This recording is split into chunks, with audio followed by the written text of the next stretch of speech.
Why would a man with nothing left stake his final savings on a crippled horse the whole town had written off as worthless? In the windswept hills of Mill Ridge, Wyoming, Garrett Fleming made a choice that defied every ounce of common sense, betting his broken pride on a chestnut mare nobody else would touch. What followed was a journey through frozen doubt and searing hope that would silence an entire community and prove that sometimes the most damaged souls are the ones who save us. Before we jump back in, tell us where you're tuning in from, and if this story touches you, make sure you're subscribed because tomorrow, I've saved something extra special for you. The September wind swept across the valley floor, carrying with it the smell of dry grass and diesel fuel from the trucks lined up outside the county auction barn. The structure stood weathered and red against the pale blue sky, its paint peeling in long strips that curled like bark from a dying tree. Inside, the air was thick with dust and the sharp tang of livestock, the wooden bleachers creaking under the weight of ranchers, families, and opportunists looking for bargains in the fading days of the season. Garrett Fleming stood near the back wall, shoulders hunched inside a canvas jacket that had seen better years. At 42, he carried himself like a man who had learned to make himself small, to take up less space in a world that had already decided he didn't matter. His right shoulder hung slightly lower than his left, a permanent reminder of the day 3 years ago when a spooked stallion had kicked him so hard it shattered not just bone, but the entire architecture of his life. He had been somebody once. People had driven hours to watch him work with difficult horses, to learn from the man they called a natural. Now he was just another face in the auction crowd, anonymous and broke. The bleachers were filled with the usual crowd. Old-timers in worn hats trading stories about cattle prices. Young couples with children who treated the auction like a county fair. Ranch hands killing time on their day off. Near the front sat Boone Caldwell, his clean Stetson and pressed shirt announcing his status before he even opened his mouth. Caldwell owned half the grazing land in the valley and never let anyone forget it. His laugh was loud and performative, designed to draw attention, to remind everyone in the room who mattered and who didn't. Garrett kept his distance. He had learned that proximity to men like Caldwell only invited humiliation. The auctioneer's voice crackled through the sound system, rapid and rhythmic, calling out lot numbers and starting bids. Horses were led through the ring one at a time, some prancing with nervous energy, others plodding with dull resignation. The bidding moved quickly. A quarter horse gelding went for $1,200. A pair of Mara's bred for cutting work sold together for $3,000. The crowd was engaged, money changing hands with the ease of a practiced ritual. Then came Lot 17. The murmur in the barn shifted from interest to something else. Amusement, pity, cruelty wrapped in the guise of honest assessment. A ranch hand led a chestnut mare into the ring, and even from the back of the barn, Garrett could see the animal's distress. Her coat was dull, matted with dirt and neglect, ribs visible beneath skin that should have been sleek and healthy. A white star marked her forehead, the only brightness on her, catching the overhead lights like a flare. But it was her gait that drew the laughter. Her left front leg buckled with every step, the limb barely holding her weight. She moved like something already defeated, head low, eyes wide with fear. The auctioneer's voice carried a note of apology. Lot 17, chestnut mare, approximately 8 years old. She's got some issues as you can see, but she's still breathing.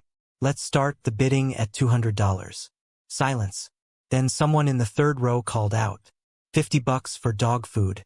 The barn erupted in laughter. Another voice chimed in from the side. $20 and I'll take her straight to the renderer. More laughter, sharper this time. The mare flinched at the noise, her damaged leg trembling.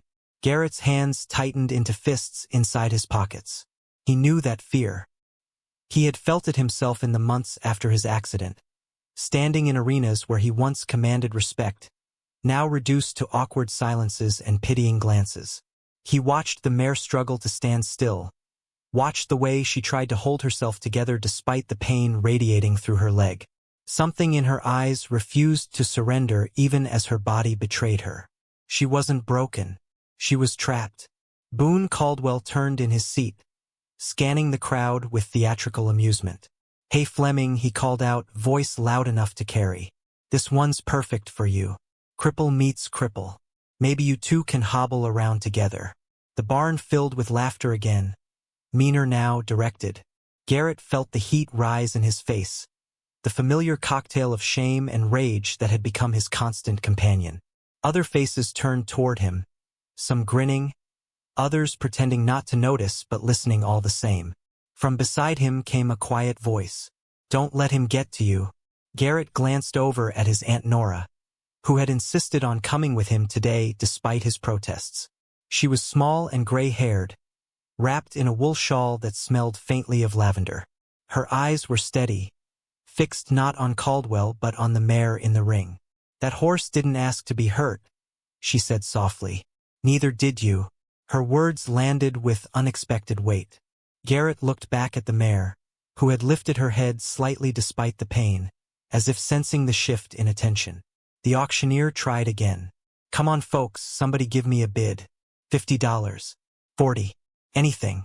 The silence stretched uncomfortably. The mare shifted her weight, nearly collapsing before catching herself. A woman near the front whispered something to her husband and they both shook their heads. The ranch hand holding the lead rope looked impatient, ready to pull the animal back out of the ring and toward whatever fate waited for unclaimed livestock. Garrett's mind raced through calculations he had already done 100 times. He had $480 in his checking account. Land taxes were due in 6 weeks, $1,800 he didn't have.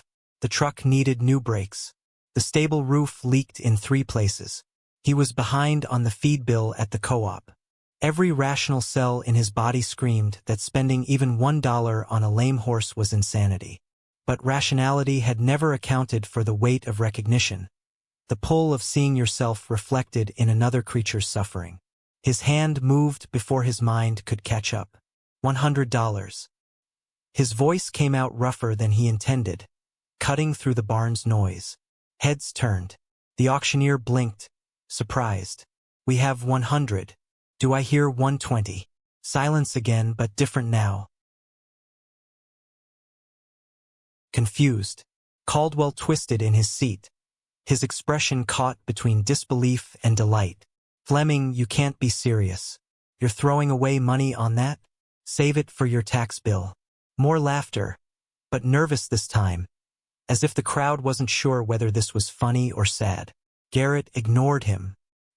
He kept his eyes on the mare, who was looking directly at him now, ears swiveled forward.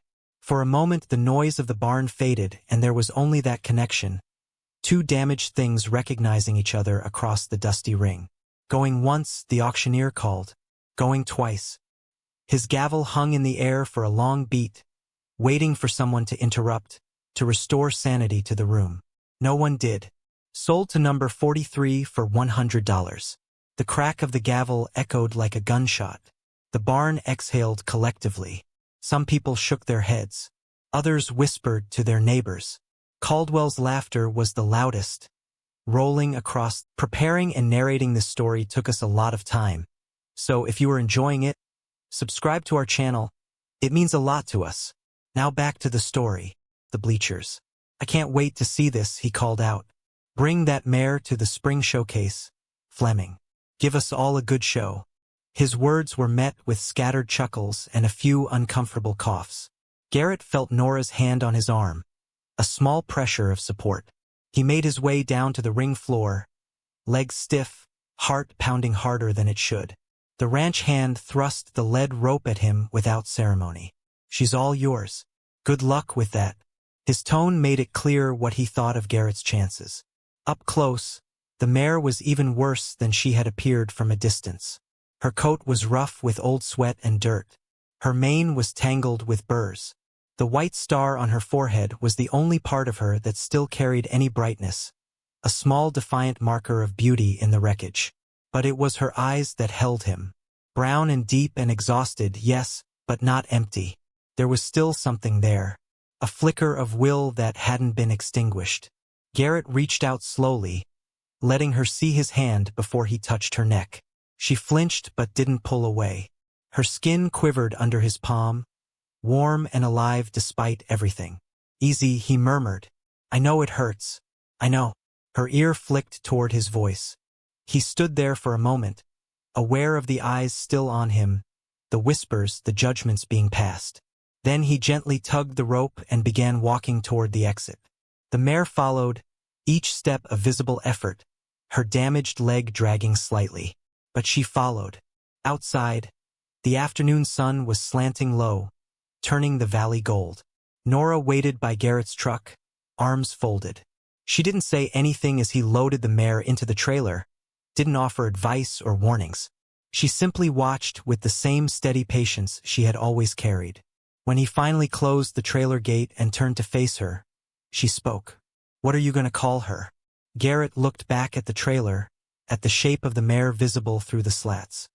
He thought about the white star on her forehead, about fire that refuses to die even when smothered. "Ember," he said quietly. "Her name is Ember." They drove back to the property on Ridgeback Road in silence, the trailer rattling over potholes, the mare shifting her weight inside. The land that unfolded around them was classic Wyoming high country. Open grassland punctuated by sagebrush and scattered juniper. The Bighorn Mountains rose in the distance, their peaks already dusted with early snow. Aspen groves lined the creek beds, their leaves turning the yellow gold of autumn. It was beautiful in the way that hard places are beautiful, unforgiving but honest. The Fleming property sat on 12 acres that bordered national forest land. The house was small, a single-story ranch-style structure that Garrett's grandfather had built in the 60s. The paint was faded. The porch sagged slightly on one side. But it was home, the only thing he had left after selling off equipment and livestock to stay afloat. Behind the house stood the old timber stable, hand-hewn logs chinked with mortar, a structure that had withstood decades of weather and neglect. 3 stalls inside, all currently empty. Garrett hadn't kept a horse here since the accident. The space had felt too much like a museum of his failures. He backed the trailer up to the stable and opened the gate carefully. Ember stood inside, head lowered, sides heaving. "Come on, girl," he said softly. "Let's get you settled." She hesitated, then limped down the ramp, nearly falling on the uneven ground. Garrett steadied her, feeling the tremble in her muscles, the exhaustion that went bone deep. He led her into the first stall, which he had hastily filled with fresh straw that morning in a moment of optimism he now questioned. The mare stood in the center of the stall, not moving toward the water bucket or the hay he had set out. She simply stood, as if standing was all she had left.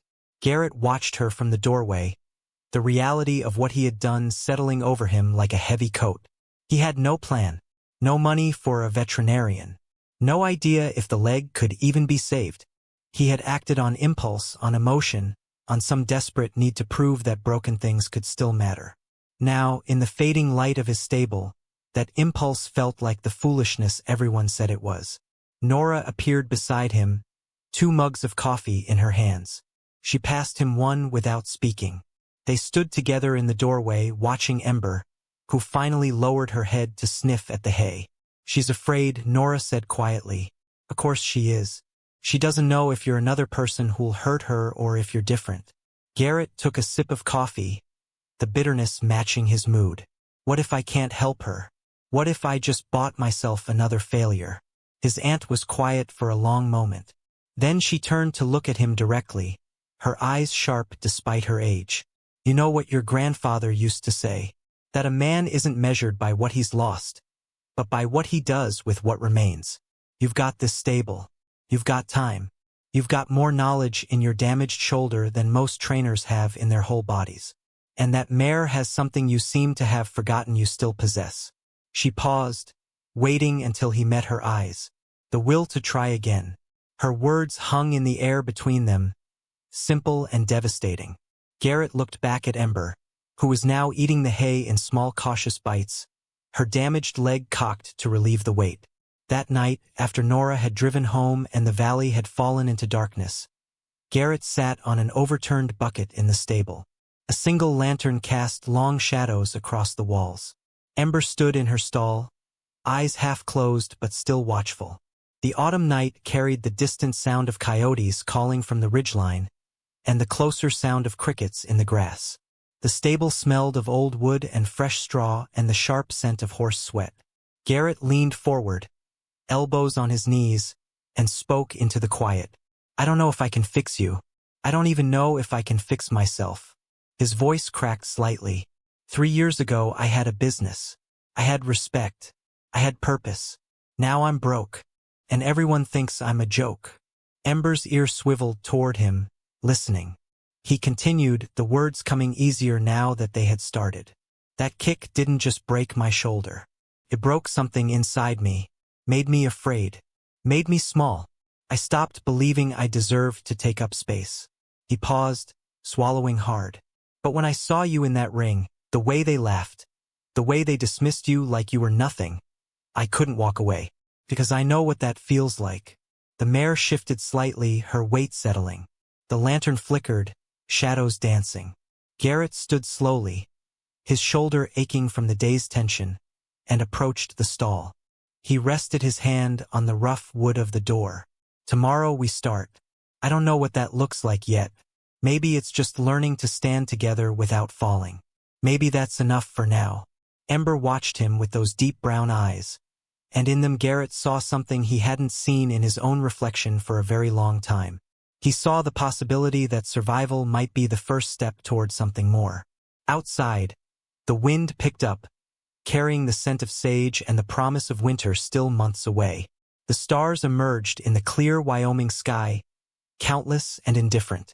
Inside the timber stable, a broken man and a crippled horse stood in the lantern light, two survivors who had found each other in the worst moment, bound now by a choice that made no sense except to those who understood that sometimes the most irrational act is the only one that saves you.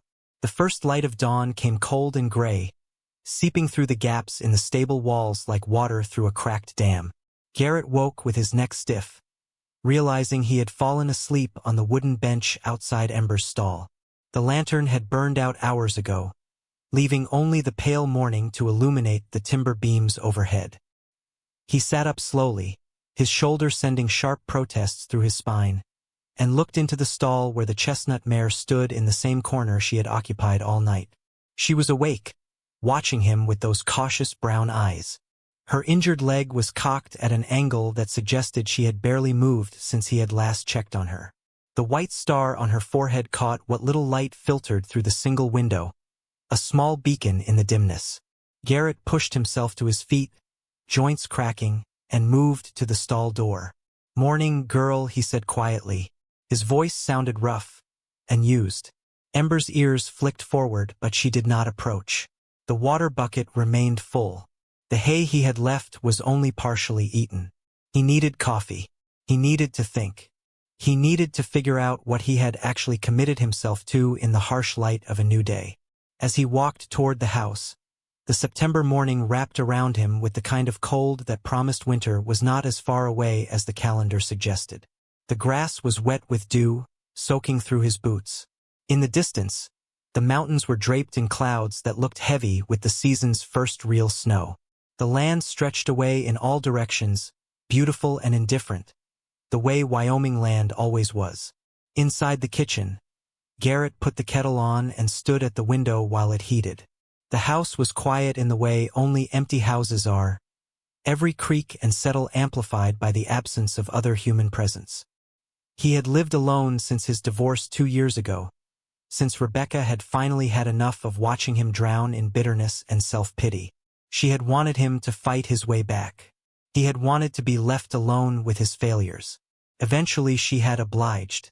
Now the house felt less like a home and more like a place where he waited for nothing in particular. The kettle whistled. He poured water over instant coffee, too tired to bother with the French press gathering dust on the shelf. As he stood there drinking the bitter liquid, he heard the sound of tires on gravel. Through the window he saw a truck pulling into the driveway, familiar and unwelcome. Dale Pritchard climbed out, a man in his 60s with the weathered face of someone who had spent his entire life outdoors. He owned the feed store in town and was owed money that Garrett did not have. Garrett met him on the porch before he could knock. Dale nodded, his expression neutral but not unkind. "Morning, Garrett. I heard you bought yourself a horse at the auction yesterday. Word travels fast." Garrett took another sip of coffee. It does. Dale glanced toward the stable, then back. Look, I know you're good for the money eventually. Your family's been doing business with me for 30 years. But I got bills too, and you're 3 months behind now. I can't keep extending credit forever. The words were stated as fact, not threat, but they landed heavy nonetheless. Garrett nodded slowly. I know. I'll get you something by the end of the month. Dale studied him for a long moment, weighing whether to believe him. Finally, he pulled an envelope from his jacket pocket and handed it over. This came to the store for you. Tax assessor's office. Figured I'd save them the postage. His tone suggested he knew exactly what was in that envelope and what it meant. Garrett took it without opening it. Thanks. Dale turned to leave, then paused at the truck door. That mare you bought, heard she's in rough shape. Garrett's jaw tightened. She is. The older man nodded thoughtfully. You always did have a soft spot for the ones nobody else wanted. Just make sure you're not trying to save something that can't be saved while you're drowning yourself. He climbed into his truck and drove away, leaving Garrett standing on the porch with lukewarm coffee and an envelope he did not want to open. He opened it anyway. The number inside was exactly what he expected and exactly what he could not afford. $1,800 due in 6 weeks or the county would begin proceedings. He folded the notice back into the envelope and shoved it into his pocket, where it joined the weight of all his other unpaid obligations. The morning suddenly felt colder. He drained the coffee and headed back to the stable, because at least there he had something to do besides calculate the mathematics of his own failure. Ember was standing in the same position, but her head turned to track him as he entered. Garrett grabbed a pitchfork and began mucking out the stall, working around her carefully. She watched every movement with hypervigilance, muscles tensed as if ready to flee despite the fact that her leg would not support flight. He worked in silence, the familiar rhythm of the task allowing his mind to quiet slightly. Pitch the soiled straw into the wheelbarrow. Spread fresh straw. Fill the water bucket. Add more hay. Simple tasks that felt manageable in a world where most things did not. When he finished, he leaned against the stall door and really looked at the mare. In daylight, her condition was even more apparent. Her ribs showed through dull coat. Her mane was a disaster of tangles. But it was the leg that demanded attention. The left front limb was swollen above the knee, hot to the touch when he had carefully examined it the night before. The mare favored it completely, barely allowing the hoof to touch ground. Whatever had happened to her, it had been serious and it had been untreated for far too long. He knew he needed a veterinarian. He also knew that Dr. Lin, the only large animal vet within 50 miles, charged $150 just to drive out for a farm call, plus whatever treatment she recommended. Money he did not have for a horse that most people would say should simply be put down. The thought made his stomach turn. He had made this choice. He had brought her here. Walking away now would be just another failure to add to his collection, another thing he had started but could not finish. The sound of young voices pulled him from his thoughts. Through the stable door, he could see 2 figures approaching across the field that separated his property from the Hayes place next door. He recognized Tucker Hayes immediately, the 11-year-old kid who lived with his grandmother in the small house down the road. Tucker was tall for his age, all elbows and knees, with shaggy brown hair that perpetually fell into his eyes. Beside him was his grandmother Ruth, a sturdy woman who had the kind of practical kindness that came from raising children through hard times. Tucker reached the stable first, slightly out of breath. Mr. Fleming, is it true? Did you really buy a horse? His eyes were bright with excitement, the kind of unguarded enthusiasm that only children and the very naive still possessed. Garrett stepped out of the stable, wiping his hands on his jeans. I did. Ruth caught up, moving more slowly. She nodded at Garrett with the easy familiarity of long acquaintance. Morning. Tucker heard about it at school yesterday. Has not stopped talking about it since. Can he see her? Garrett hesitated. The mare was skittish. The last thing he needed was for a kid to spook her or get hurt. But Tucker was already peering around him into the stable, his face transformed by wonder. She's beautiful, the boy breathed. The words were so unexpected, so contrary to every assessment that had been made of Ember at the auction. that Garrett found himself stepping aside. "Just be quiet and move slow. She's scared." Tucker nodded seriously, as if accepting a sacred responsibility. He moved into the stable with surprising care, his footsteps light on the packed dirt floor. Ruth stayed outside with Garrett. "Heard Boone Caldwell's been running his mouth about you in town." Garrett's expression darkened. "When isn't he?" She gave him a look that was part sympathy, part pragmatism. "People talk because they're bored and small. Doesn't make what they say true." Inside the stable, Tucker had stopped a few feet from Ember's stall. He did not try to touch her or call to her. He simply stood there, still and observant, watching the way she held herself, the tension in her frame, the pain she carried. After a long moment he spoke, his voice soft. "You're hurting pretty bad, aren't you?" The mare's ear swiveled toward him. Tucker continued almost to himself. "I know what that's like. Not the same way, but kind of. When my mom left, it felt like something broke inside me too. Like I couldn't stand right anymore." Garrett and Ruth exchanged glances. The boy rarely spoke about his mother's departure 6 months ago, the way she had simply packed her things one morning and driven away, leaving Tucker with explanations that explained nothing. His father worked the oil fields up north, gone for weeks at a time, leaving Ruth to hold together what remained of their small family. Tucker pulled something from his pocket, a folded piece of paper. He unfolded it carefully and held it up. It was a sketch, surprisingly skilled for a child, showing a horse in mid-gallop, mane flying, legs extended in powerful stride. "I drew this last night after I heard about her. This is what she's going to look like when she's better. Not if, when." The certainty in his voice was absolute, unmarred by the doubt that had colonized every corner of Garrett's mind. Ember took a single hesitant step forward, her good leg bearing weight, her damaged one dragging slightly. She stretched her neck toward Tucker, nostrils flaring as she took in his scent.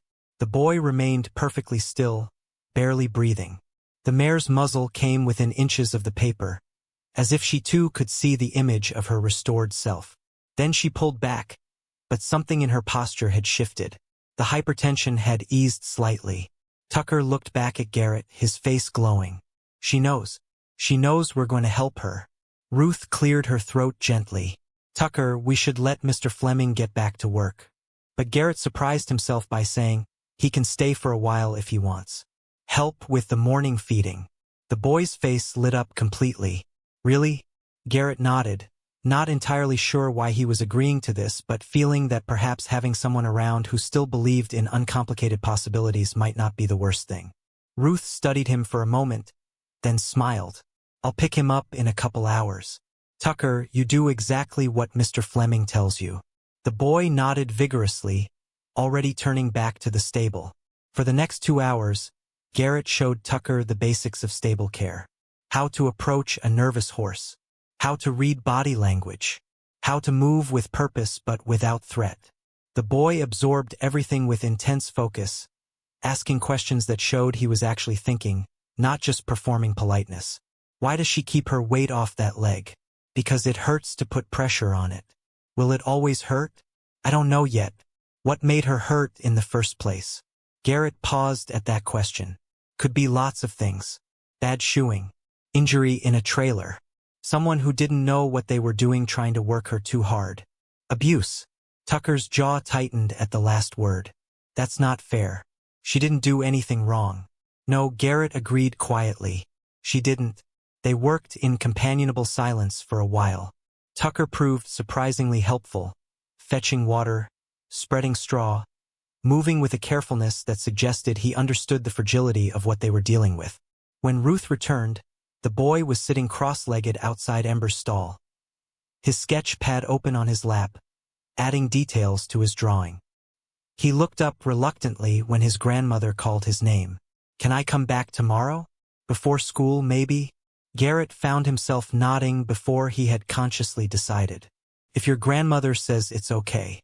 Tucker looked at Ruth with desperate hope. She sighed in the way of grandmothers who knew they were being manipulated but did not particularly mind.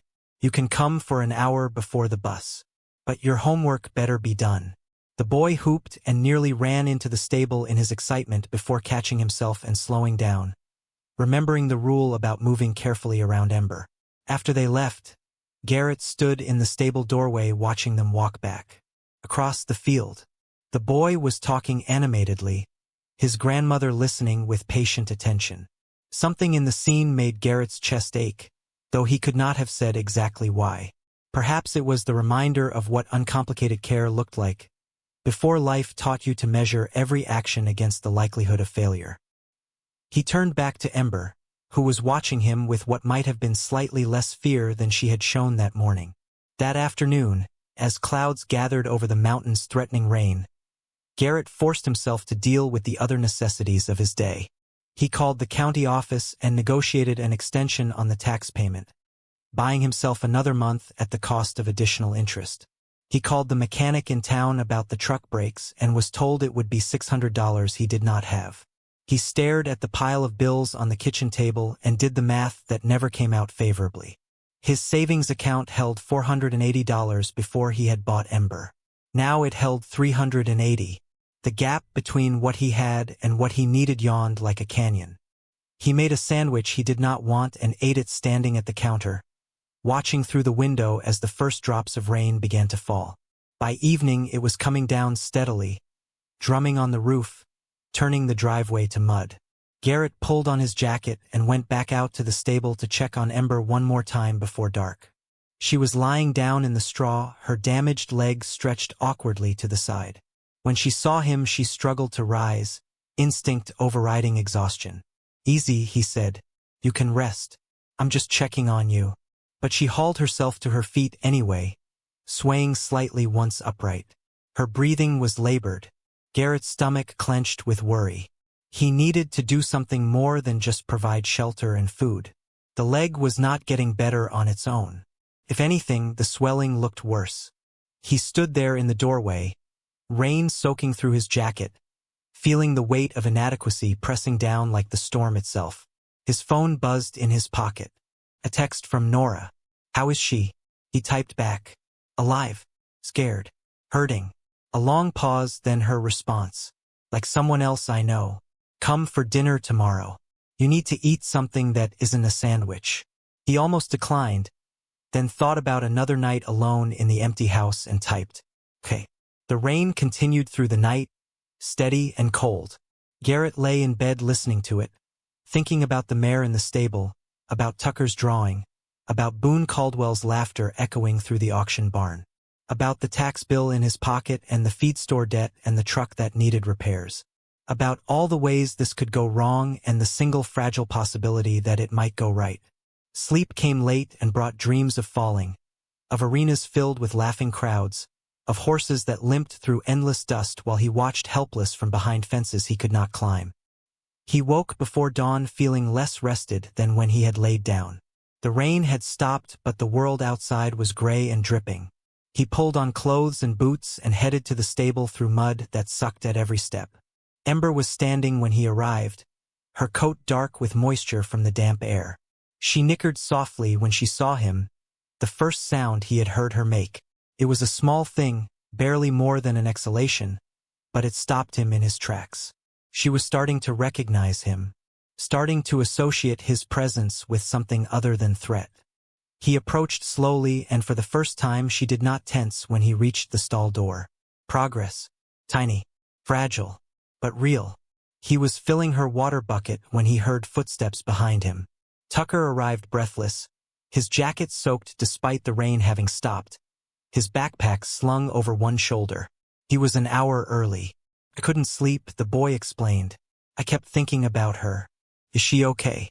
Did the rain bother her?" Garrett gestured toward the stall where Ember stood watching them both. "See for yourself."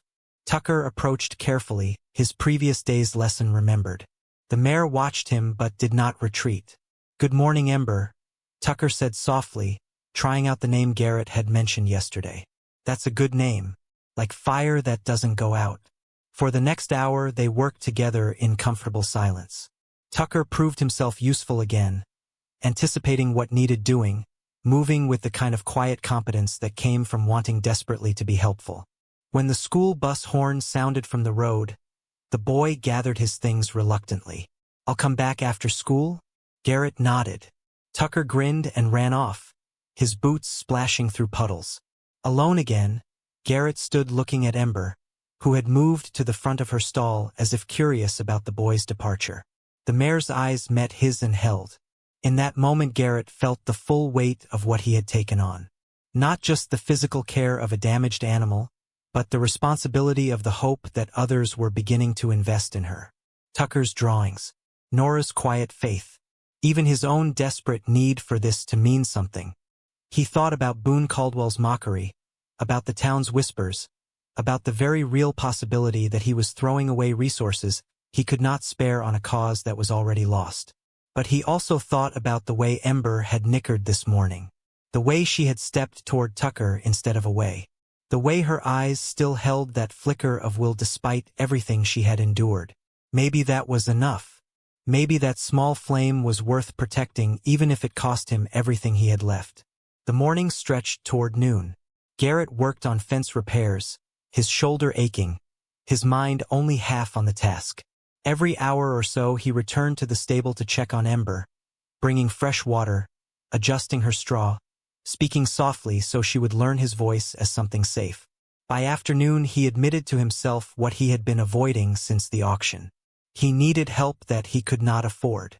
He needed someone who actually knew how to heal what he did not fully understand was broken. He pulled out his phone and stared at Dr. Lin's number for a long time before finally pressing call.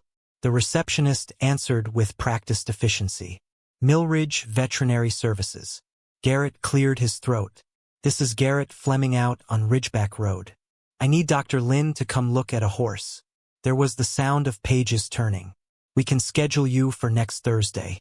That's the earliest she has available. And there's the farm call fee plus examination and any treatment recommended." Garrett closed his eyes. "How much total are we talking?" "Depends on what's wrong. But you're looking at minimum 300, possibly more if she needs x-rays or medication." He did the math quickly. 300 would leave him with $80 until the tax payment came. It would mean not paying Dale Pritchard this month. It would mean eating whatever was already in the pantry and hoping nothing else broke. But it would mean Ember might have a chance. "Schedule it," he said. "Next Thursday." He hung up before he could change his mind. The decision settled over him with the weight of all his other gambles, all his other moments of choosing hope over sense. He walked back to the stable where Ember stood in a shaft of pale sunlight that had broken through the clouds. She was watching the door as if she had been waiting for him. For a moment Garrett let himself imagine Tucker's drawing coming true. Ember healthy and whole, running across the pasture with power and grace. Then he let the image go and focused on what was real. A damaged horse, a broken man, and the long, uncertain road that stretched between this moment and any kind of redemption. Thursday arrived with the kind of crystalline clarity that only September in Wyoming could produce. The sky stretched endless and blue, unmarred by clouds, while the air carried the first true bite of autumn. Garrett woke early, his stomach tight with anticipation and dread. Dr. Lin was scheduled to arrive at 10, and every hour until then felt weighted with possibility and disaster in equal measure. He had spent the previous evening cleaning the stable more thoroughly than necessary, as if the neatness of the space might somehow influence the veterinarian's assessment. Tucker had helped after school, sweeping every corner, organizing tack that had not been touched in years, chattering about what the doctor might say. The boy's optimism had been almost painful to witness, so uncomplicated in its certainty that everything would be fixable if only the right person looked at it. Now, standing in the pre-dawn darkness making coffee, Garrett felt none of that optimism. His shoulder ached with the particular sharpness it always carried before weather changes, a barometer of pain that had become more reliable than any forecast. He rolled it experimentally, feeling the catch and grind of improperly healed bone, the legacy of a moment 3 years ago that had divided his life into before and after. The accident played through his memory with the unwelcome clarity of trauma that refuses to fade. He had been working with a 3-year-old stallion, a magnificent bay with bloodlines that promised greatness but temperament that promised challenge. The owner had paid good money for Garrett's expertise, for the man who could gentle the wildest horses through patience and understanding rather than force. Everything had been going well. The stallion was responding, learning to trust, showing the first signs of the partnership that separated a truly trained horse from one merely broken to saddle. Then a truck backfired on the road beyond the arena. The stallion had spooked, rearing and spinning in the same motion. Garrett had been too close, too confident in the progress they had made. The horse's hind legs had lashed out with the speed and power that 1,000 pounds of frightened muscle could generate. One hoof caught Garrett square in the right shoulder, and the sound of his own bones shattering had been audible even over his scream. He remembered the arena spinning as he fell, remembered the dust in his mouth and the wetness that turned out to be blood from where he had bitten through his lip, remembered the faces of people rushing toward him while the stallion continued to circle, wild-eyed and dangerous, as if the violence it had committed had trapped it in its own fear. The surgery had taken 6 hours. 3 more operations followed over the next year. The doctors had done their best, but his shoulder would never be the same. The range of motion was limited. The strength was gone. More than that, something else had broken that day. His confidence. His certainty that he could read a horse, predict its movements, keep himself safe through skill alone. The insurance money had run out before the medical bills did. Clients had stopped calling when word spread that Garrett Fleming was damaged goods. The business he had built over 15 years evaporated in 18 months. His marriage followed shortly after, another casualty of his inability to see past his own diminishment. Rebecca had tried. He gave her that. She had encouraged him to try again, to rebuild, to remember that one accident did not erase everything he knew. But Garrett had been unable to hear her through the noise of his own failure. He could still see her face the day she left, standing in the doorway with her suitcases, tears streaking her makeup. "I can't watch you disappear anymore," she had said. "You're choosing to be less than you are, and I can't be part of that choice." He had not argued. Some part of him had even been relieved. It was easier to fail alone than to drag someone else down with him. The divorce papers had arrived 3 months later. He had signed them in this same kitchen, at this same table, with the same hollow feeling that had become his constant companion. Now he stood in that kitchen watching the sky lighten, thinking about how he had let 3 years pass in a fog of barely getting by. He had sold off most of his equipment to pay debts, had let the stable sit empty because filling it meant confronting what he had lost, had taken odd jobs when he could find them, fence repair and hay hauling, work that kept him alive but not living. The land itself was all he had managed to hold on to, and even that was slipping through his fingers one property tax payment at a time. The coffee grew cold in his hands. He dumped it in the sink and went out to the stable, where Ember was already awake, standing in her stall with her ears pricked toward the door. She nickered when she saw him, that soft sound that had become part of their morning routine. He approached slowly, noting how she no longer flinched when he entered her space. Small progress, but progress nonetheless. Her leg looked no better. If anything, the swelling seemed more pronounced this morning, the heat radiating from the injury detectable even without touching. Garrett felt his chest tighten with worry. What if Dr. Lin said there was nothing to be done? What if the kindest thing was exactly what everyone at the auction had suggested? He pushed the thought away and focused on the immediate tasks. Fresh water, clean straw, a small portion of grain mixed with medication he had picked up at the feed store, anti-inflammatory that Dale Pritchard had grudgingly extended him credit for. Tucker arrived at 7:30, earlier than usual, his face bright with anticipation. "Is the doctor here yet?" Garrett shook his head. "Not for another couple hours." The boy's face fell slightly, then brightened again with the resilience of youth. "Can I stay until she comes? I called Grandma and she said it was okay if I missed first period. It's just math and I already know how to do fractions." Garrett found himself agreeing, grateful for the distraction of the boys' presence. They worked together in companionable rhythm, Tucker chattering about school and his grandmother and a book he was reading about horse anatomy. "Did you know that horses can't breathe through their mouths?" Tucker asked, brandishing a battered paperback. "Only through their noses." That's why when they run hard you can see their nostrils flare so big. And their hearts are huge, like as big as a basketball. Garrett listened with half his attention, the other half tracking every sound from the driveway, waiting for the crunch of tires that would announce the veterinarian's arrival. It came at 9:45. A white truck with Millridge Veterinary Services stenciled on the side pulled up to the stable. Dr. Margaret Lynn climbed out, a woman in her 50s with iron-gray hair pulled back in a practical braid and the kind of competent air that came from 3 decades of dealing with animals and the humans who owned them. She nodded at Garrett. Fleming. Been a while. He returned the nod, throat tight. 3 years. She hefted her medical bag from the truck bed. Heard you bought a mare at the auction last week. Boone Caldwell's been telling everyone who'll listen that you've lost your mind. Garrett's jaw clenched. Caldwell has opinions about a lot of things. Dr. Lynn's expression remained neutral. Let's see what we're dealing with. She followed him into the stable, Tucker trailing behind with his notebook clutched to his chest. Ember tensed when the stranger entered, retreating to the back of her stall.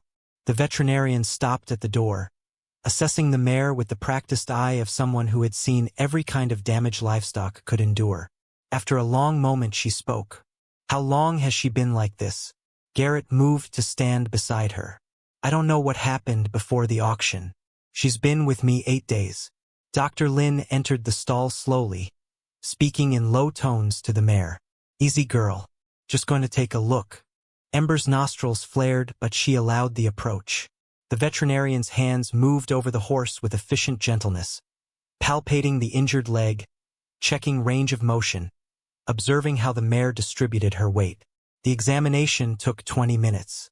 Dr. Lynn worked in silence, her expression giving nothing away, while Garrett stood outside the stall feeling his heart hammer against his ribs. Tucker had stopped taking notes, his pencil frozen above the page. Finally, the veterinarian stepped back and faced Garrett. The prognosis was written in her eyes before she spoke a word. It's bad. There's significant soft tissue damage, likely a bowed tendon. Could be partially torn or fully ruptured. Without imaging, I can't say for certain, but based on palpation and her response, I'd say you're looking at months of recovery if it can recover at all. Garrett felt something sink in his chest. What are the options? Dr. Lynn pulled off her examination gloves. Realistically, for a horse this damaged, with no performance history, no breeding value, and an owner without substantial resources, most people would euthanize. It's the practical choice. Tucker made a small sound of protest. The veterinarian glanced at him, her expression softening slightly. I know that's hard to hear, but tendon injuries are serious. Even with perfect treatment, she'll likely never be sound. She'll always have some degree of lameness. Garrett forced himself to ask the question. What would perfect treatment look like? Dr. Lynn sighed. Stall rest for at least 3 months. Anti-inflammatory medication. Cold therapy on the leg multiple times a day. Eventually controlled hand walking to rebuild strength. Possible surgery if it's a complete rupture, though that's expensive and no guarantee. You're looking at thousands of dollars in vet bills alone, plus the time commitment. And at the end of all that, you'll have a pasture pet at best. Not a riding horse. Not a working horse. Just an animal that costs money to feed and care for. The words landed like stones in still water. Garrett heard them, understood them, recognized the logic of them. But he also saw Ember watching them from the back of the stall, her brown eyes reflecting a spark of will that had not been extinguished. He thought about the way she had started to nicker when he arrived each morning. The way she had stepped toward Tucker instead of away. The small daily victories that meant nothing to a balance sheet but everything to the act of living. What if I want to try? His voice came out rougher than intended. Dr. Lynn studied him for a long moment. Then you're taking on a significant burden with no promise of success. I can show you how to do the cold therapy. I can prescribe medication. But I'm telling you straight, most people in your position would cut their losses. Garrett met her gaze steadily. I'm not asking what most people would do. I'm asking what I need to do if I want to give her a chance. Something shifted in the veterinarian's expression. Not quite approval, but perhaps recognition. She set her bag down and pulled out her phone. Let me show you the wrapping technique. You'll need to do this twice a day minimum. She spent the next hour demonstrating the process, her hands sure and practiced as she wrapped Ember's leg in layers designed to provide support and compression. Tucker watched with fierce concentration, asking questions and taking notes. Garrett absorbed every detail, knowing that this knowledge was now the difference between failure and something that might eventually be called success. When Dr. Lin finished, she pulled out a prescription pad and wrote quickly. This is for the anti-inflammatory. Start with twice daily. You can get it filled at the feed store. She paused, then added, I'm not charging you for today. Call it professional courtesy to your grandfather. He helped me out when I was first starting my practice. Garrett's throat tightened. I can pay. She waved him off. Save it for the medication. You're going to need every dollar you have. She packed her equipment and headed for the truck, then turned back. Fleming? He looked up. What you're doing is probably foolish, but I've seen you work with horses before. If anyone can help her, it might be you. Don't let that shoulder make you forget what you know. The truck pulled away, leaving silence in its wake. Tucker broke it first. We can do this, right, Mr. Fleming? We can make her better? Garrett looked at the boy's hopeful face, then at Ember standing in her stall with her freshly wrapped leg. He thought about the work ahead, the hours of therapy, the medication he would have to buy, the months of uncertain progress, the very real possibility that none of it would be enough. But he also thought about what Dr. Lin had said. Don't let that shoulder make you forget what you know. For 3 years he had been letting his injury define him, had been shrinking himself to fit the shape of his damage, had been choosing safety and isolation over the risk of trying and failing again. Ember represented the opposite choice.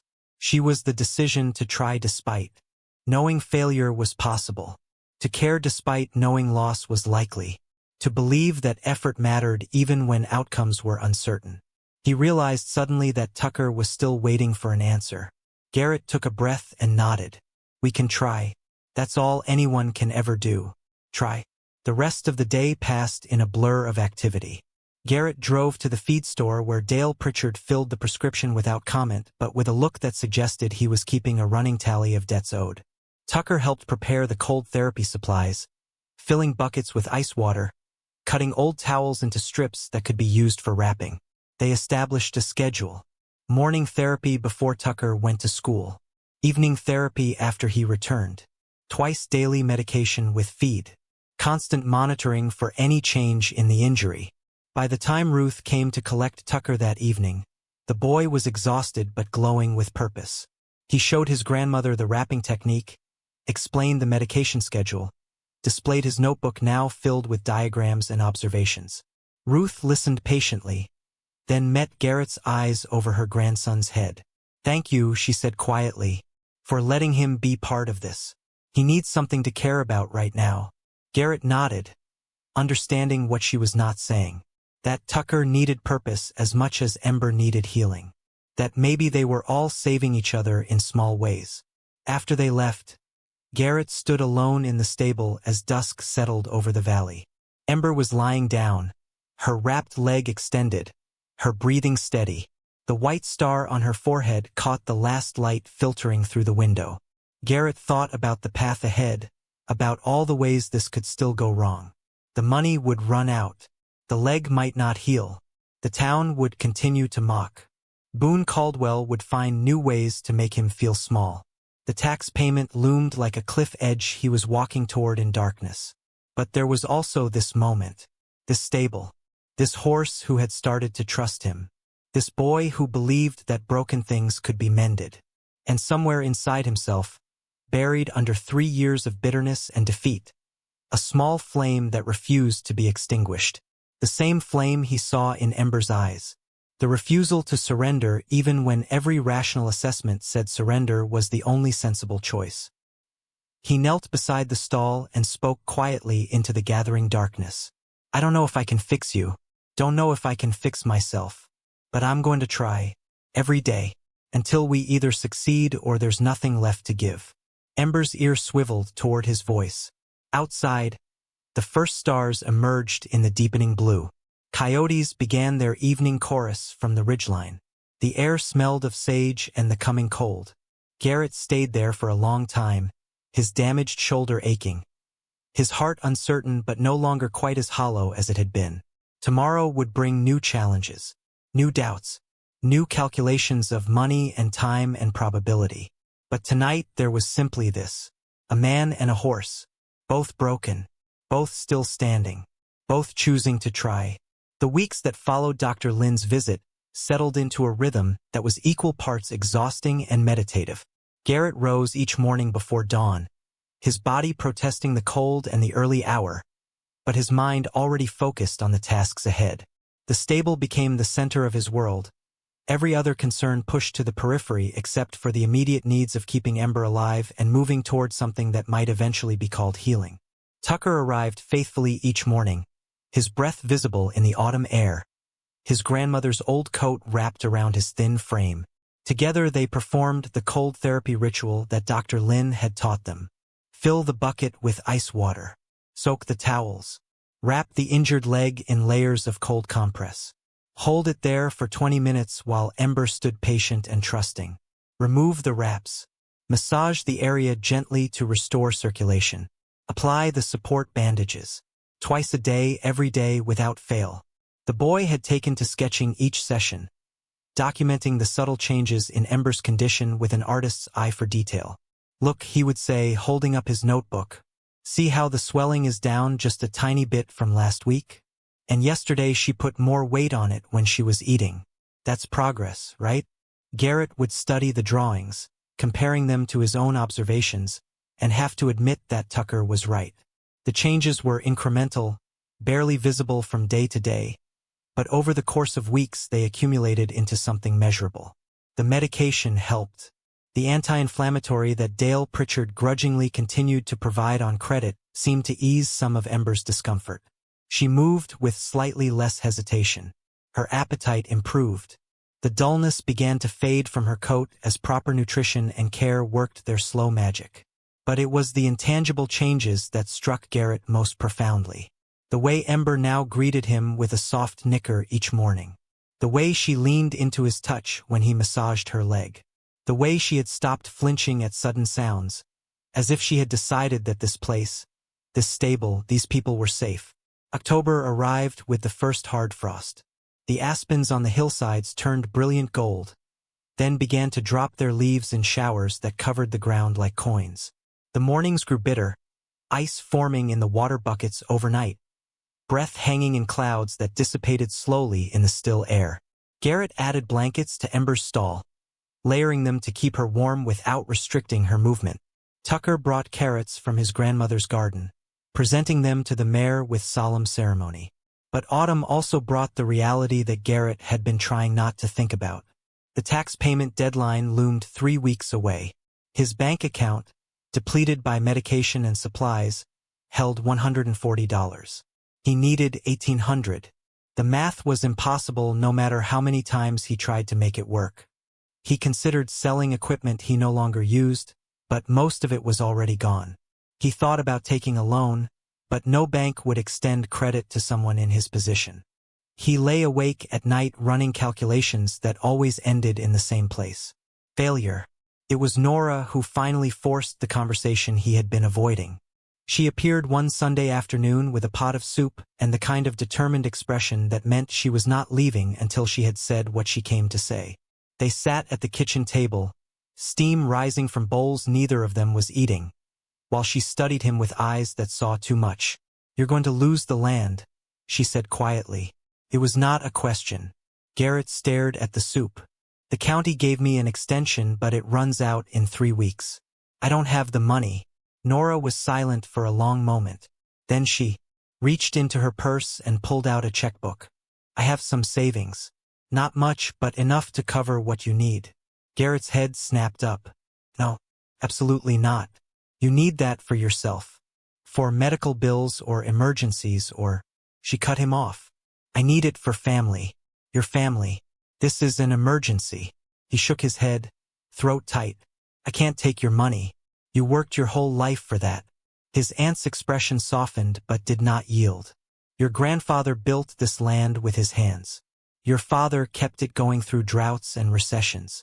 You think I'm going to stand by and watch it slip away because you're too proud to accept help? That land is as much mine as it is yours. It's our family's legacy. She pushed the checkbook across the table. Let me do this. Garrett felt something crack inside his chest. The stubbornness that had kept him isolated, the pride that had convinced him he had to carry everything alone, suddenly felt less like strength and more like another way of giving up. He looked at his aunt, at the woman who had helped raise him after his mother died, who had never stopped believing he was more than his failures. His voice came out rough. I'll pay you back. Every cent. She smiled. I know you will.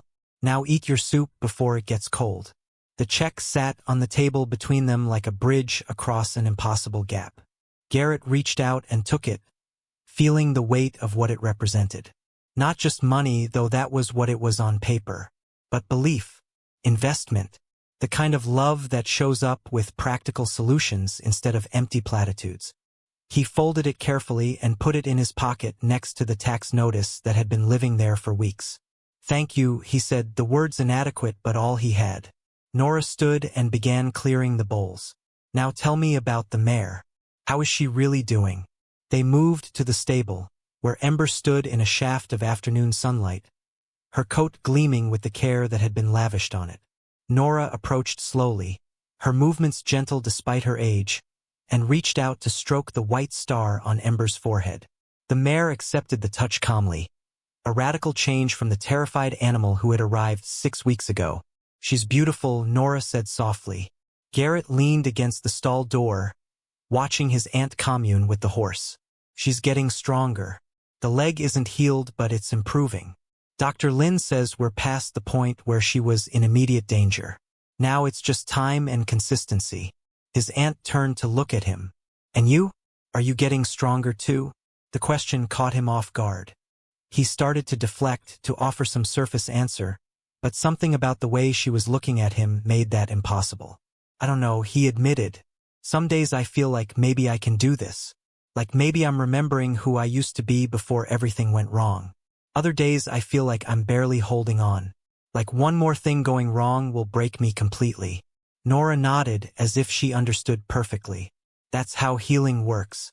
It's not a straight line. It's 2 steps forward and 1 step back. Some days you're strong and some days you're not. But you keep showing up. That's what matters. She walked to where he stood and placed her hand on his damaged shoulder, the one that had never quite healed right. This, she said gently, doesn't define you. It's something that happened to you. Changed you, yes. But it's not all of who you are. You're letting it be bigger than everything else. Bigger than your knowledge. Bigger than your heart. Bigger than your capacity to care for something fragile. Her words settled into him like seeds in fertile ground. He felt tears prick his eyes but did not try to hide them. After Nora left, Garrett stood alone in the stable as evening gathered. He thought about what she had said, about letting his injury become larger than everything else about him. It was true. For 3 years he had organized his entire identity around damage and loss, had made his broken shoulder into a wall that kept out possibility, had convinced himself that because he could not be who he was before, he could not be anyone worth being at all. But Ember was teaching him something different. She was still lame, would likely always carry some degree of injury, yet she was also more than her damage. She was curiosity and courage and the small daily choice to trust despite having every reason not to. The next morning, Garrett paid the property tax in full, walked into the county office with Nora's check and settled the debt that had been hanging over him like a sentence. The clerk processed the payment with bureaucratic efficiency, stamping forms and filing papers, completely unaware that she was handling a small miracle. When Garrett walked back out into the October sunshine, he felt lighter than he had in months. Not because the problems were solved. He was still in debt to Dale Pritchard, still behind on a dozen other bills, still facing an uncertain future with a horse that might never be truly sound. But he had bought time, had created space to keep trying without the immediate threat of losing everything. He drove back to the property and found Tucker already there, having skipped school with his grandmother's permission to help with the midday therapy session. The boy looked up as Garrett approached, his face anxious. "Is everything okay? You were gone longer than usual." Garrett felt a smile pull at his mouth, the expression feeling strange and unfamiliar after so long. "Everything's okay. We get to keep the land."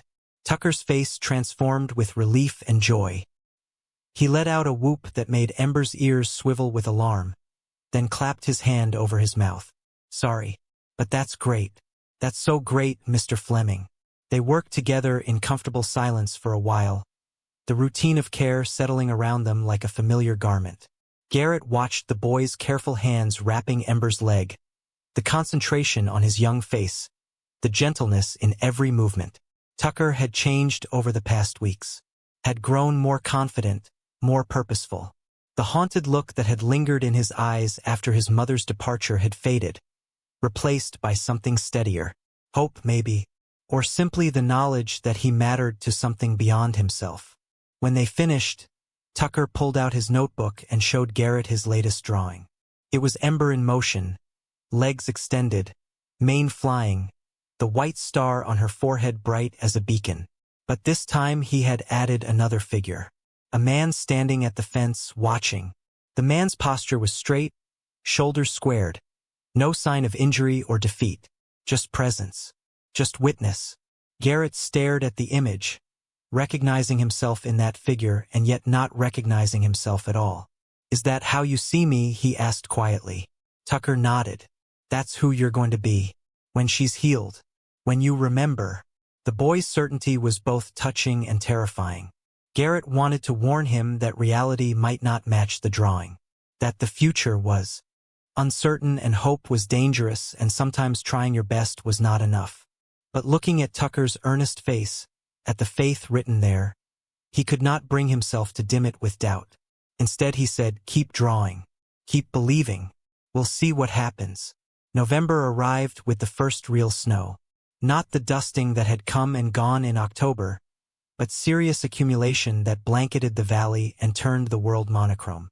The temperature dropped steadily, hovering near zero most mornings, and Garrett added heating lamps to the stable to keep Ember comfortable. The mare's leg continued its slow improvement. She was bearing more weight on it now, moving with less hesitation, though the limp remained pronounced. Dr. Lin made a follow-up visit and pronounced herself cautiously optimistic. "You've done good work," she told Garrett. "Better than I expected, honestly. She's not out of the woods yet, but she's heading in the right direction."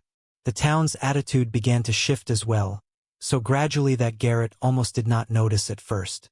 Dale Pritchard stopped making pointed comments about the money owed and started asking about Ember's progress. Ruth Hayes mentioned that her book club had been talking about the mare, how they admired what Garrett and Tucker were accomplishing. Even strangers at the hardware store would nod at him with something that looked almost like respect. Not everyone, of course. Boone Caldwell still made jokes when he saw Garrett in town. Still predicted failure with the confidence of someone who had never been proven wrong. But the chorus of mockery that had greeted Ember's purchase had quieted to scattered solos. It was in mid-November that Tucker arrived one morning with news that made Garrett's stomach clench. "The spring showcase is in April," the boy said breathlessly. "I heard Mr. Caldwell talking about it at the feed store. He's going to show his new quarter horses." Garrett knew about the showcase. It was an annual event at the Clearwater Fairgrounds, a combination exhibition and competition where local ranchers demonstrated their stock. Attendance was mandatory if you wanted to be taken seriously in the valley's ranching community. A chance to prove your animals were worth breeding, buying, or betting on. Tucker's eyes were bright with an idea that Garrett could see forming before the boy even spoke. "We should take Ember. Show everyone what she's become." Garrett's first instinct was immediate refusal. The showcase was still months away, but that did not make the idea any less insane. Ember was improving, but she was not show quality. Would likely never be show quality. Taking her into an arena full of the valley's best horses would be inviting exactly the kind of humiliation Garrett had spent 3 years trying to avoid. "No," he said firmly. "That's not what she needs. That's not what I need." But Tucker was not deterred. "Why not? She's so much better than she was. By April she'll be even stronger." Don't you want to show them they were wrong? All those people who laughed at the auction? Mr. Caldwell who said she was worthless? Garrett felt frustration rise in his chest. This isn't about proving anything to anyone. It's about helping her heal. Tucker's jaw set with a stubbornness Garrett recognized from his own mirror. Isn't it though? At least a little bit? Don't you want to show up somewhere and be seen as something other than the guy who had one bad accident? The words hit harder than the boy probably intended. Garrett turned away, jaw clenched. You don't understand. Tucker's voice went quiet. I understand being afraid that if you try something big, you'll fail. I understand hiding so no one can hurt you worse than you're already hurt. My mom leaving taught me that. But Ember didn't hide. She kept standing even when it hurt. Even when everyone said she should give up. The stable went silent except for the sound of Ember shifting in her stall. Garrett stood with his back to Tucker, fighting the urge to send the boy home, to retreat into the isolation that felt safer than risk. But then he thought about Nora's words. You're letting your injury be bigger than everything else. He thought about the tax payment he had been able to make because someone believed in him enough to help. He thought about Ember, who had learned to trust again despite every reason not to. He thought about the drawing in Tucker's notebook of a man standing straight and whole. When he finally turned back, his voice was rough but not unkind. If we did this, and I'm not saying we will, it would have to be her choice. Not to prove anything to the town. Not to show up Caldwell. But because she's ready and willing. Tucker's face lit up like dawn breaking. That's all I'm asking. Just think about it. Just don't say no because you're scared. Garrett wanted to argue that he was not scared, but the lie would have been too obvious. Instead, he nodded slowly. I'll think about it. The boy's grin could have powered the valley. That night, as snow fell softly outside and the heating lamps glowed warm in the stable, Garrett sat on his usual bench watching Ember rest. The mare was lying down, her injured leg no longer held at the awkward angle it had been when she first arrived. Her breathing was deep and even. Her coat gleamed with health. She was not the same horse who had trembled in the auction ring, terrified and defeated. She had become something else through care and time. Something stronger. Not perfect. Not undamaged. But resilient. Garrett thought about the showcase. About walking into that arena with every eye on them. About Boone Caldwell's inevitable mockery. About the possibility of failure in front of everyone who had already written him off. The fear was real and substantial, a weight in his chest that made breathing difficult. But beneath the fear was something else. A small flickering thing that felt almost like the beginning of courage. Not the kind of courage that meant not being afraid, but the kind that meant being afraid and choosing to try anyway. He stood and approached Ember's stall. The mare lifted her head, ears pricked forward, and made the soft nickering sound that had become their private greeting.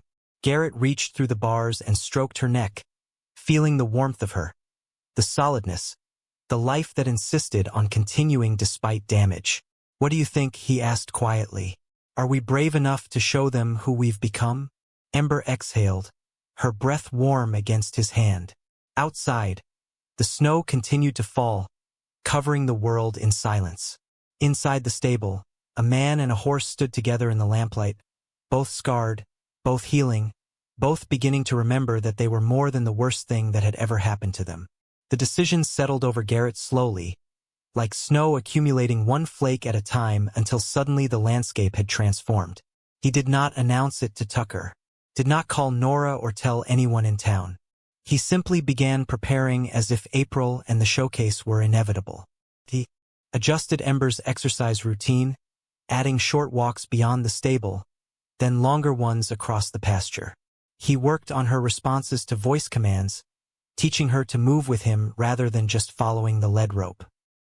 He studied her gait obsessively, noting every improvement and every setback, learning the language of her body as he had once been fluent in the speech of dozens of horses. Tucker noticed the shift immediately. You're training her, he said one morning, his voice awed. For the showcase. You decided.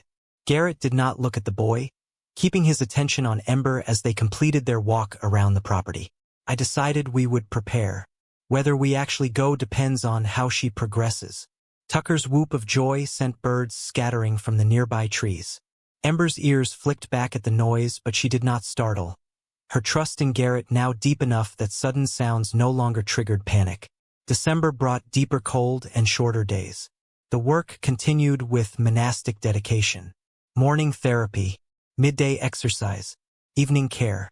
Every day the same routine, building strength and confidence in increments so small they were almost invisible. But Garrett could feel the changes. In Ember, who moved now with purpose rather than resignation. In Tucker, who had found in this project a sense of belonging he had been missing since his family fractured. And in himself, where something long dormant was beginning to stir. Not quite hope, not yet belief, but willingness. The choice to try even when the outcome remained uncertain. By the time the first of the year arrived, bringing with it the long dark stretch of January and February, Garrett Fleming was no longer the man who had stood in the auction barn making a desperate gamble. He was someone slightly different. Someone who rose each morning with purpose. Someone who had learned again how to care for something beyond his own survival. Someone who was beginning to understand that redemption was not a destination but a direction. And as winter deepened around them, as the valley settled into the quiet patience of the coldest months, man and horse continued their work together, preparing for a spring that would ask them both to stand exposed before judgment and choose courage over safety. January in Wyoming brought the kind of cold that transformed breath into ice crystals and made the simple act of stepping outside feel like a confrontation with elemental forces. The valley lay buried under snow that had accumulated in drifts taller than fence posts, and the mountains disappeared for days at a time behind curtains of white. Yet every morning, without fail, Garrett and Tucker made their way to the stable where Ember waited, her presence a constant in a world reduced to varying shades of frozen. The mare had transformed in ways that went beyond the physical healing of her leg. Her coat now gleamed with the luster of proper nutrition and care, the chestnut coloring deep and rich, the white star on her forehead standing out like a declaration. She had gained weight, her ribs no longer visible, her muscles beginning to develop the definition that came from consistent exercise. But it was her demeanor that showed the most profound change. The fearful, defeated animal from the auction had been replaced by a horse who nickered eagerly at Garrett's approach, who pressed her muzzle into Tucker's hands seeking attention, who moved through her days with something that looked remarkably like contentment. The limp remained.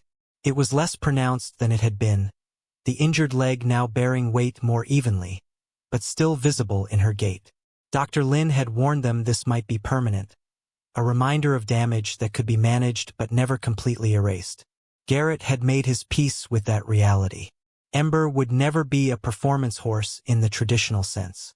Would never run barrels or cut cattle or perform the athletic feats that made horses valuable in ranching country. But she was alive. She was healthy. She had learned to trust again. That seemed like its own kind of victory.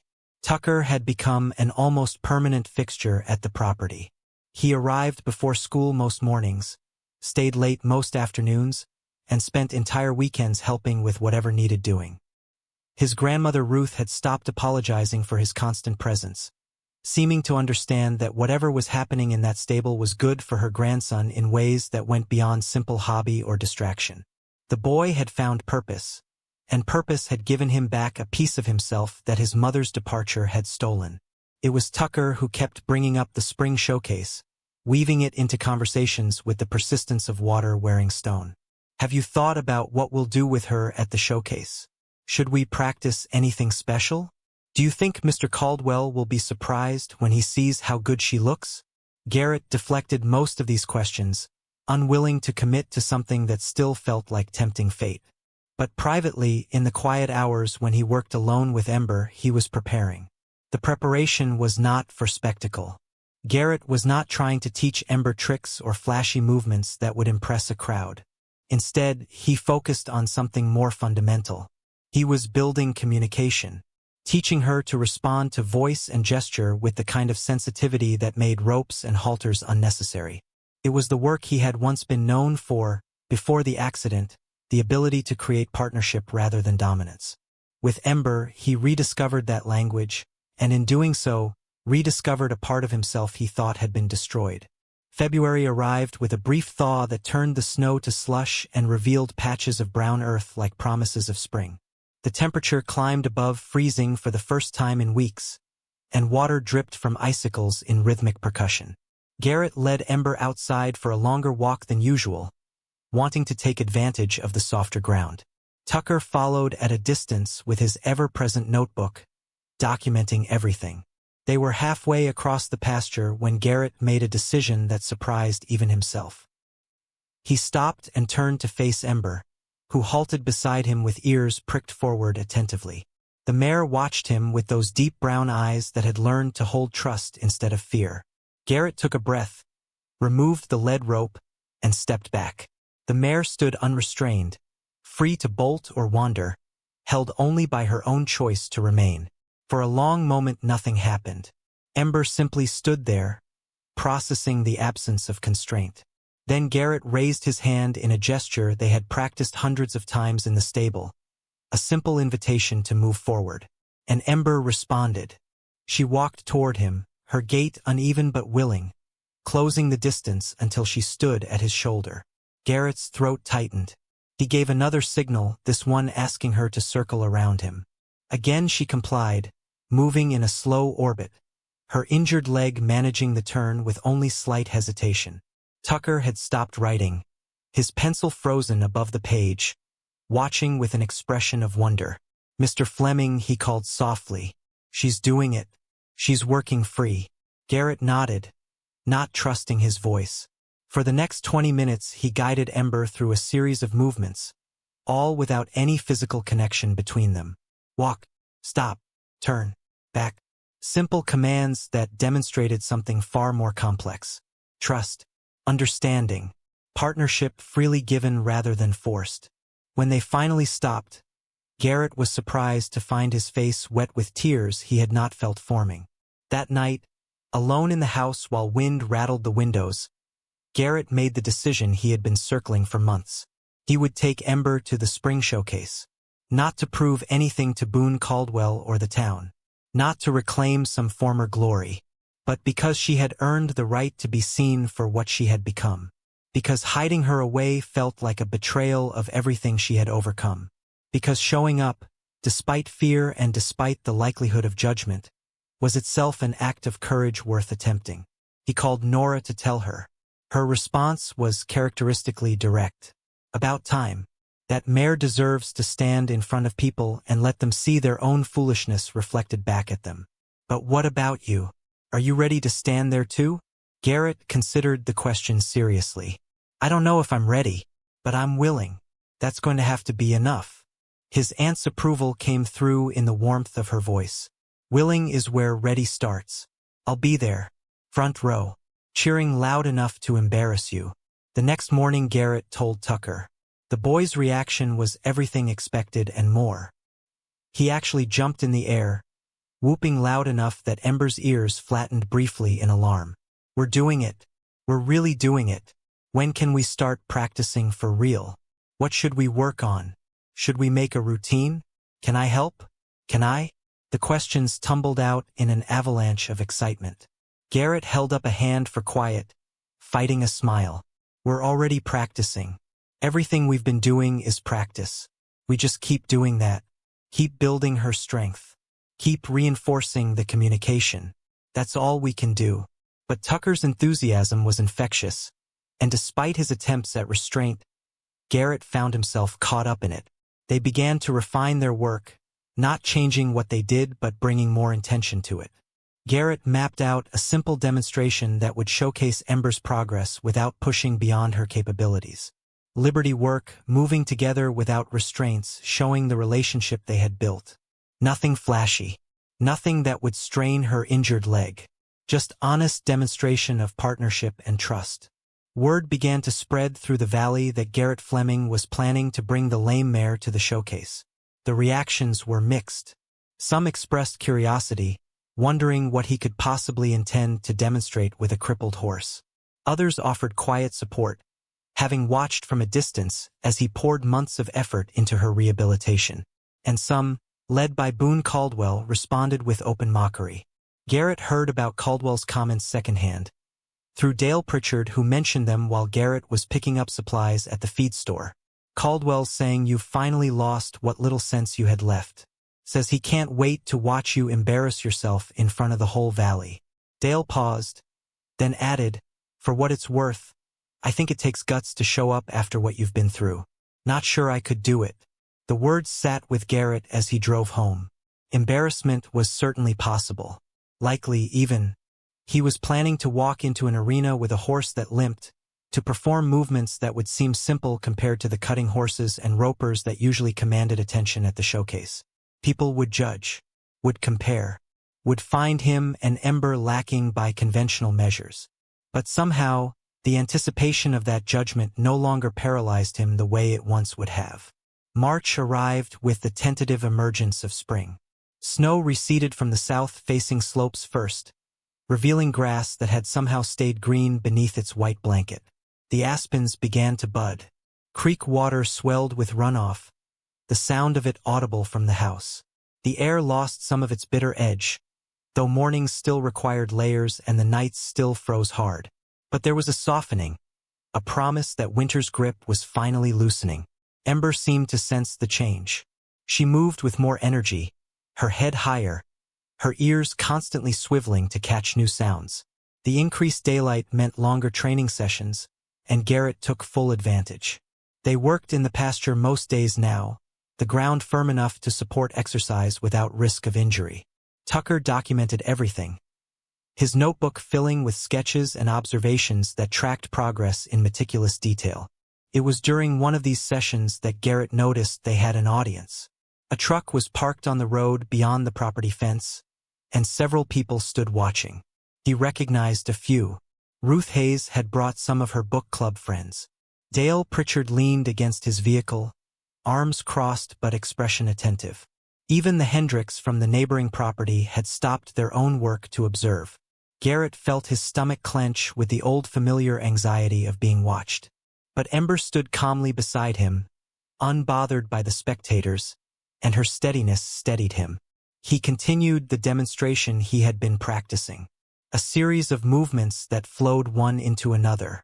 Ember responding to voice and gesture, moving in harmony with his signals.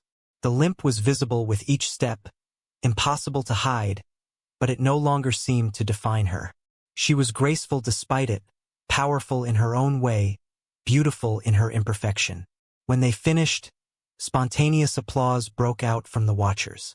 Not the mocking laughter from the auction, but genuine appreciation. Dale Pritchard actually smiled and nodded before climbing back in his truck. Tucker was nearly vibrating with excitement. Did you see? They were clapping. They saw how amazing she is. Garrett felt something warm unfold in his chest. Yeah, I saw. That evening Ruth stayed after collecting Tucker, lingering by her car while the boy ran to the stable for one last visit with Ember.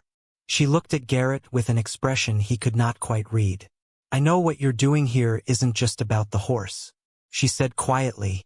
I see what it's meant for Tucker, giving him something to believe in when he needed it most. I'm grateful. More than I can say. Garrett shook his head. Tucker's the one who showed up when I needed it. He believed when I couldn't. Your grandson has a kind of faith that's rare. Hold on to that. Protect it if you can. Ruth smiled sadly. The world has a way of beating faith out of people. But maybe seeing you and that mare will teach him that it can survive. That broken things can choose to keep trying. Her words echoed in Garrett's mind long after she drove away. The weeks before the showcase compressed into a blur of preparation and anticipation. Garrett repaired the horse trailer that had sat unused behind the barn for 3 years. Tucker helped clean and organize tack, chattering about logistics and timing and what they should wear.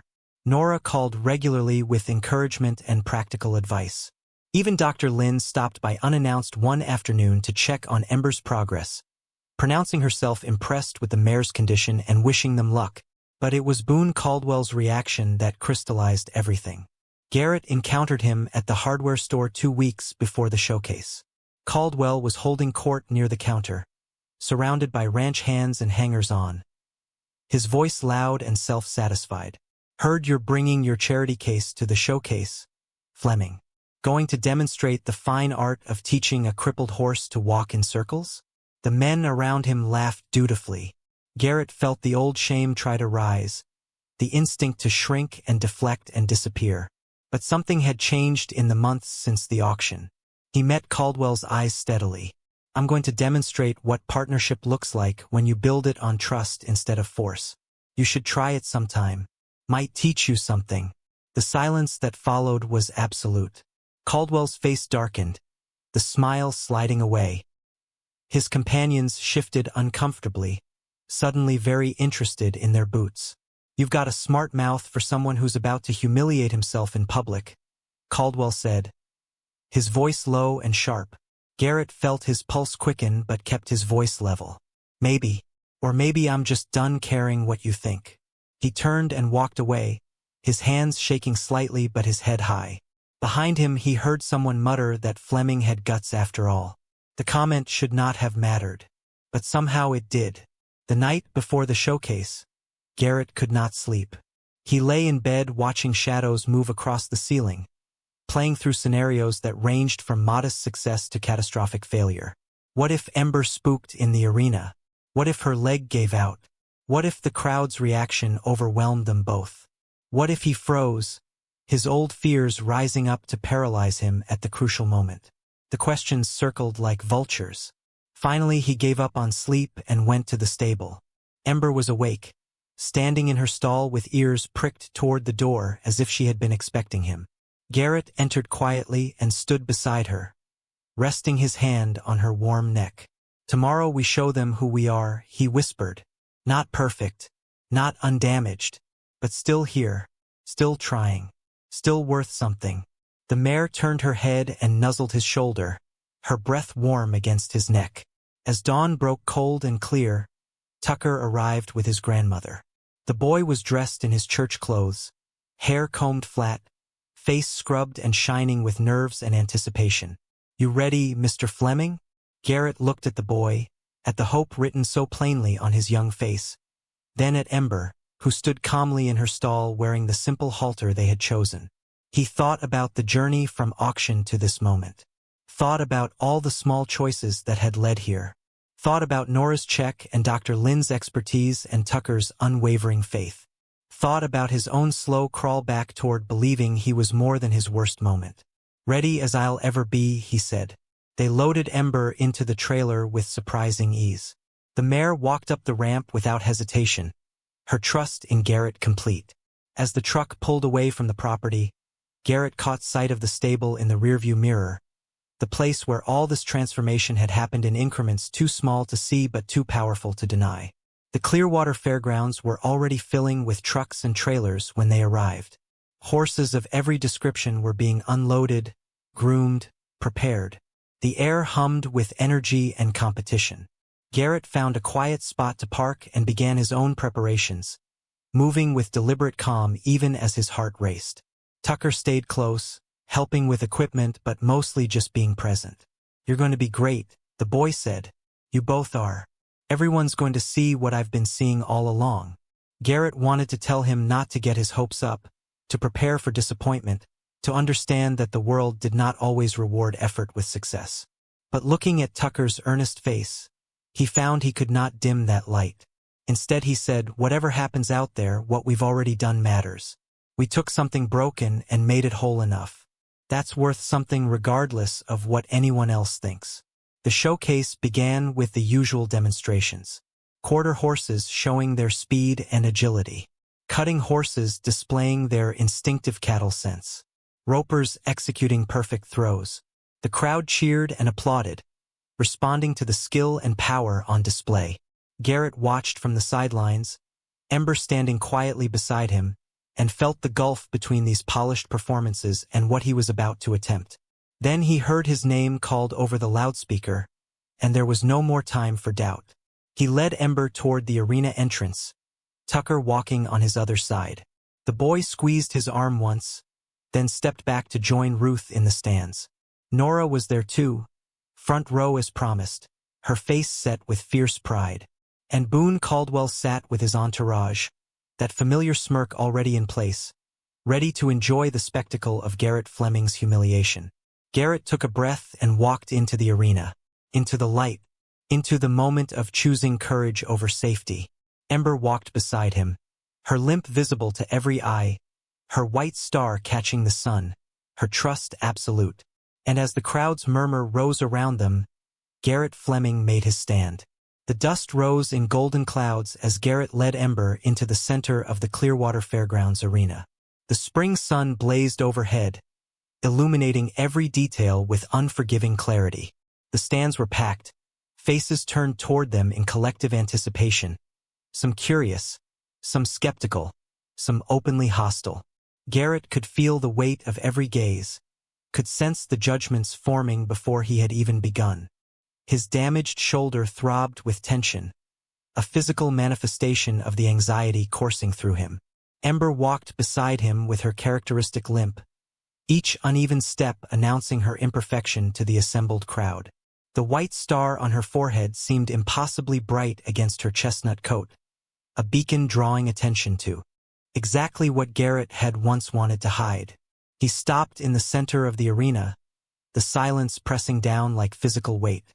The announcer's voice crackled through the speakers, uncertainty evident in his tone. Next we have Garrett Fleming with his mare Ember. This should be interesting, folks. The words were neutral, but the subtext was clear.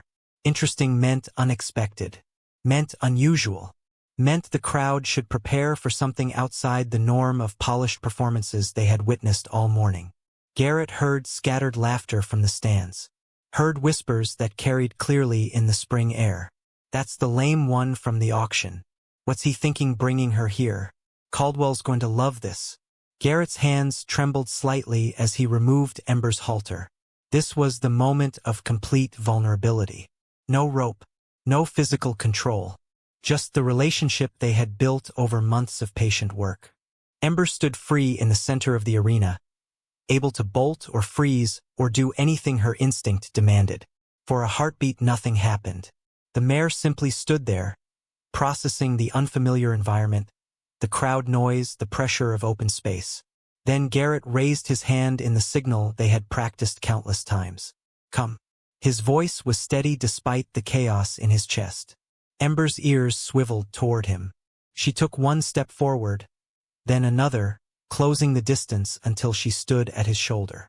A murmur rippled through the crowd. He had their attention now, though whether from genuine interest or morbid curiosity remained unclear. Garrett gave the next signal, asking Ember to circle around him at liberty. No restraints, just trust. The mare responded immediately. She moved in a slow orbit, her gait uneven but deliberate, her focus entirely on Garrett despite the distractions surrounding them. The limp was impossible to ignore, but something about the way she carried herself transformed it from weakness into testament. This was a horse who had every reason to give up but had chosen instead to keep trying. The crowd's murmur grew louder, not mocking now but something closer to recognition. Garrett continued the demonstration, guiding Ember through movements that showcased not athletic prowess but communication. Walk, halt, back, turn. Each command given with quiet voice and subtle gesture. Each response immediate and willing. They moved together like dancers who had learned each other's rhythm, imperfect but synchronized. The partnership was undeniable. You could not watch them and doubt that something real existed between man and horse. In the stands, Tucker was gripping his grandmother's hand so tightly his knuckles had gone white. Ruth watched with tears streaming freely down her face, making no attempt to hide them. Nora sat ramrod straight, her expression fierce with pride and defiance, daring anyone around her to say something dismissive. And Boone Caldwell's smirk had begun to falter, replaced by something harder to read. Confusion, perhaps, or the uncomfortable realization that what he was witnessing defied his expectations. Garrett felt the shift in the arena's energy. The initial skepticism was giving way to something else. Interest, respect, the kind of attention that comes when people recognize they are seeing something genuine rather than performative. He allowed himself to breathe deeper, to trust that Ember would continue holding up her end of their partnership. They moved through the final sequence of their demonstration, culminating in Ember standing perfectly still while Garrett walked a full circle around her, maintaining connection through nothing but mutual understanding. When they finished, Garrett stood facing Ember, both of them breathing hard from exertion and emotion. The arena fell into complete silence. For a terrible moment Garrett thought he had failed, that the quiet was judgment, that the crowd was simply too stunned by the audacity of bringing a lame horse before them. Then a single person began to clap. Tucker, standing in the front row, his applause loud and defiant. Ruth joined immediately, then Nora, her hands coming together with sharp cracks that echoed across the arena. The applause spread like wildfire. Row by row, section by section, the crowd rose to their feet. The sound swelled until it filled every corner of the fairgrounds, a wave of recognition that washed over Garrett and Ember both. He stood frozen, unable to process what was happening. This was not the mockery he had anticipated, not the humiliation Caldwell had promised. This was acknowledgement, validation. The crowd was not celebrating perfection. They were celebrating perseverance, the choice to show up despite damage, the refusal to let brokenness be the final word. Garrett felt his knees go weak. He reached out and steadied himself against Ember's neck, the mare standing solid beneath his hand. Tears he had been holding back for months finally broke through, streaming down his face unchecked. He made no effort to hide them. Let the crowd see. Let them witness that this meant something beyond spectacle. That standing here with this horse represented every bit of courage he had managed to scrape together from the wreckage of his life. The applause continued, showing no signs of fading. Garrett managed to slip the halter back over Ember's head, his hands shaking so badly it took 3 attempts. Together they walked toward the exit, the crowd's ovation following them every step. As they passed the section where Caldwell sat, Garrett allowed himself one glance. The wealthy rancher was not clapping.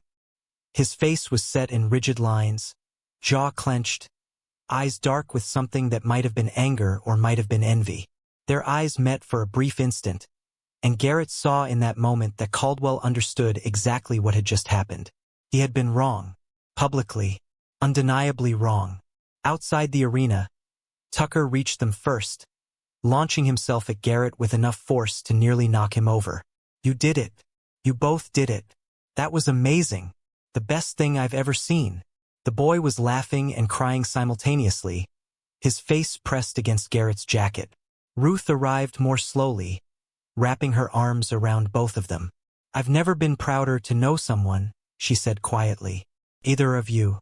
Nora appeared through the crowd that had begun to gather, people wanting to congratulate Garrett, to see Ember up close, to be part of whatever had just unfolded in that arena. His aunt pushed through them with the determination of someone who would not be deterred. She reached Garrett and simply held his gaze for a long moment. "Your grandfather would have wept," she said finally. "Just like I did. You remembered who you are. Not who you were before the accident. Who you actually are underneath everything." The afternoon dissolved into a blur of handshakes and kind words.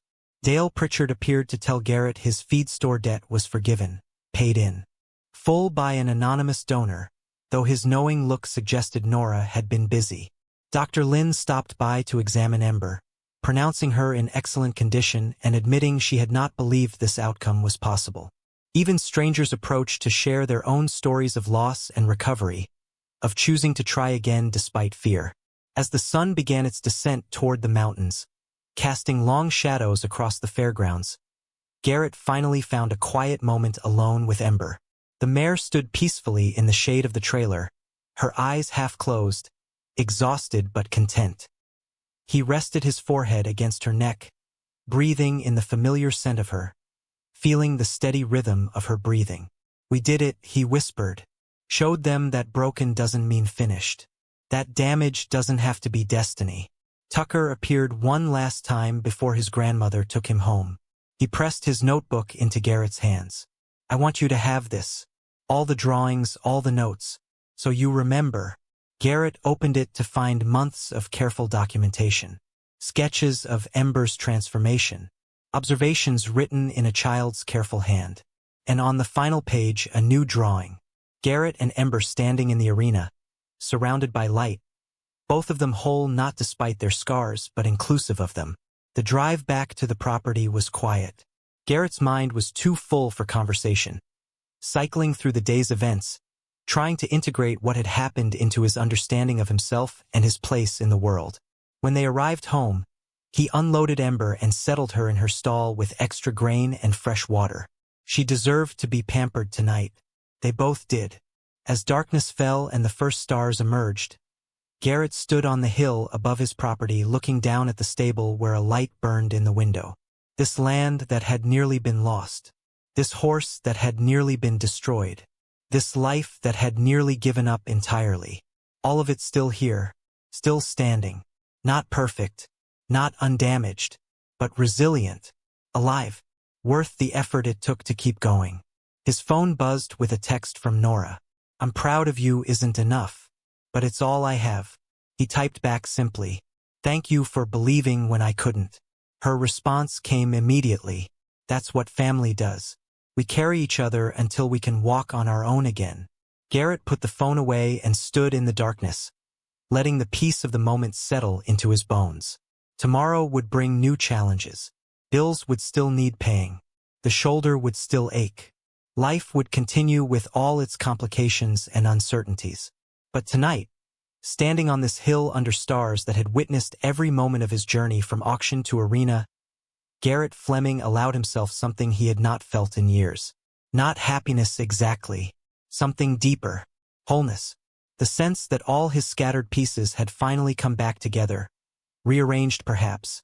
Not the same shape as before, but complete. He thought of Ember sleeping in her stall. Of Tucker with his notebooks full of faith.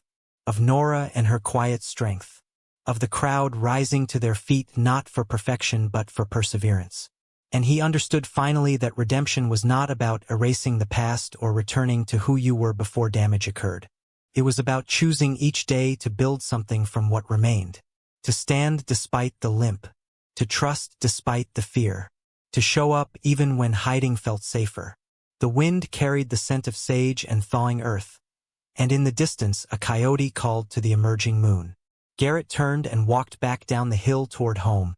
His gait uneven but his direction clear, ready for whatever came next. Up next, you've got 2 more standout stories right on your screen. If this one hit the mark, you won't want to pass these up. Just click and check them out.